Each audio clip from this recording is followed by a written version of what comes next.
Great cartoonist ছিল Shankar. Cartoon পন্ডিত জওহরলাল নেহরু বলেছিলেন তাকে, Shankar do not spare me even, আমাকেও স্পেয়ার করো না, কিন্তু তোমার কার্টুন কিন্তু হবে। মিমিক্রি করা আর্ট প্রথম যার কাছ থেকে আমরা শিখলাম তার নাম কি? সে কে? ভারতবর্ষের প্রধানমন্ত্রী নরেন্দ্র মনোহর মোদী। ভারতবর্ষের লোকসভায় দাঁড়িয়ে মিমিক্রি করছে, দেখেছেন আপনারা? দেখেছেন তো? দেখেছেন তো সবাই? মিমিক্রি তো আমরা দেখলাম কার কাছ থেকে? অর্থমন্ত্রী নির্মলা সীতারামনের কাছ থেকে দেখলাম তো আমরা, দেখেছি না? তো আমরা তো তখন স্পোর্টিংলি নিয়েছি। All we have taken it very lightly, humorously. কিন্তু একজন যদি হিউমার না বুঝে কাঁদতে আরম্ভ করে, আমার তো কিছু করার নেই। আমি কি করবো? আমার তো কিছু করার নেই। আপনারা বিশ্বাস করবেন না, বিশ্বের বিভিন্ন জায়গা থেকে কিন্তু আমার ফোন আসছে, ছেড়ে ভারতবর্ষ।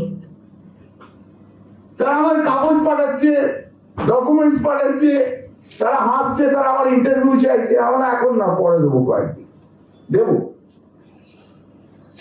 এই যে কৌতুকটাকে বুঝতে পারেনি যারা, তারা বিশ্বের কাছে উপহাসের পাত্র হয়েছে। আমি নয়, ঘোরাতে হবে সুখ। বলে চাষির ছেলে, যার চাষির ছেলে আমি, আমাকে অপমান করা হয়েছে। তো আমি তো কখনো চাষি ফাঁসি নিয়ে বলিনি। খুব ভালো কথা ভাই, চাষির ছেলে। জ্যোতি নিরঞ্জন, যিনি অলিম্পিকে পদক পেয়েছিলেন মহিলা, ও তো হরিয়ানার চাষির মেয়ে। তার উপরে যখন বিজেপির এমপি ব্রিজভূষণ সেক্সুয়াল অ্যাসল্ট করলো, সেদিন তো আপনি মুখ খোলেননি, সেদিন তো বলেননি কেন চাষির সেক্সুয়াল অ্যাসল্ট হলো, সেদিন তো আপনি বলেননি। কেন বলেননি? বিজেপির এমপি করেছে বলে তখন আপনার চাষি সরকার চলে গেছে না? বিজেপিকে খুশি রাখতে হবে, বিজেপিকে বিজেপিকে খুশি রাখতে হবে, বিজেপিকে খুশি রাখতে হবে। তো সেদিন তো আপনি বলেননি। হঠাৎ চাষির দল উঠে গেল আপনার, হঠাৎ মানুষকে বোঝাতে আরম্ভ করলেন সিম্পাথি দেওয়ার জন্য। লোকজন বলছে, আরে কল্যাণ ব্যানার্জি তো কোথাও বললোই না চাষি অমুক তমুক, ও করতে গেলেই চলে এলো, নিয়ে এলো। ওই কাঁপতে হবে, বিজেপিকে নামাতে হবে বললো। তো আমার প্রশ্ন হচ্ছে, আপনি কবে কোন মাঠে গিয়ে চাষ করেছেন? একটু দয়া করে উত্তর দিয়ে দেবেন। কবে কোন মাঠে গিয়ে চাষ করেছেন? একটু কাইন্ডলি উত্তর দিয়ে দিন। আপনি চাষির ছেলে হয়ে, চাষির ছেলে হয়ে আপনি এত বড় লোক, এত জমিদার, এত জোরদার মানুষ, আপনি, আপনার এত সম্পত্তি আছে। আমি ঈশ্বরের কাছে প্রার্থনা করব, ভারতবর্ষের সমস্ত চাষি যেন ওনার মতো সম্পত্তি হয়, ভারতবর্ষের সমস্ত চাষি যেন ওনার মতো বড় লোক হয়।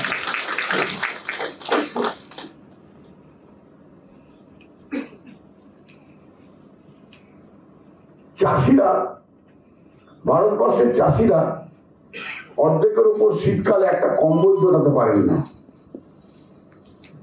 আর উনি প্রতিদিন 20 লক্ষ টাকা দামি স্যুট পরে ঘুরে বেড়াচ্ছেন শীতকালে, একটা কম্বলও কোনো চাষির ঘরে গিয়ে দিয়ে আসেনি। হ্যাঁ নাও চাষি ভাই, আমিও চাষির ছেলে, আমার কাছে এত টাকা রয়েছে, আমি এত স্যুট পরছি, চলো 1 লক্ষ কম্বল আমি চাষি ভাইদের জন্য দিয়ে এলাম। একটা দিনও দেয়নি। দিয়েছেন কি? কোথাও কি দেখেছি? চাষির জন্য কোনদিন কোন কাজটা আপনি করেছেন? চাষির জন্য কোনদিন কোন দরদটা আপনার উঠেছে? ভারতবর্ষের বুকে যখন চাষিরা আত্মহত্যা করেছে, তখন আপনি যদি চাষির মানুষ হয়ে থাকেন, চাষি, তাহলে কেন আপনি মুখ খোলেননি? সাংবিধানিক পোস্টে বসে কেন সেদিনকে বলেননি?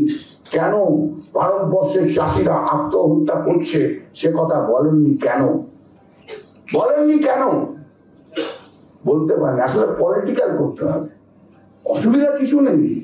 হনুমানের লেগে আপনি আগুন লাগিয়েছেন, লঙ্কা আপনি পোড়াবেন, আমরা ভারতবর্ষকে আপনাদের হাত থেকে উদ্ধার করে আগামী দিনে মানুষের কাছে পৌঁছে দেব। চিন্তা করার কিছু নেই, আমরাই করব, আমরাই করে দেব। সারা ভারতবর্ষের মানুষও কিন্তু তৈরি হচ্ছে, ফ্যাসিজমের বিরুদ্ধে তৈরি হচ্ছে, এই অটোক্রেট নরেন্দ্র মোদী এবং বিজেপি দলের বিরুদ্ধে তৈরি হচ্ছে। এরা আর কাউকে মানতে চাইছে না, এত বেশি অটোক্রেসি হয়ে গেছে। 3-3টে রাজ্যে জেতার পর কোন মানুষকে মানুষ বলে গান করছে না, বিরোধী দলকে বিরোধী পাত্তাই দিচ্ছে না। 140 জন এমপি কে সাসপেন্ড করা মানে কি? কতজন মানুষকে আপনি ইগনোর করলেন? কতজন মানুষকে? এক একটা এমপি 25 লক্ষ করে ভোট রয়েছে, 50 লক্ষ মানুষকে রিপ্রেজেন্ট করে। আজ 140 × 50, ততজন মানুষকে আপনি ইগনোর করলেন। আপনি এসে লোকসভাতে স্টেটমেন্ট দিলেন না, আপনি এসে লোকসভাতে কোনো কথা বললেন না। নরেন্দ্র মোদী, আপনি কিচ্ছু কথা বললেন না।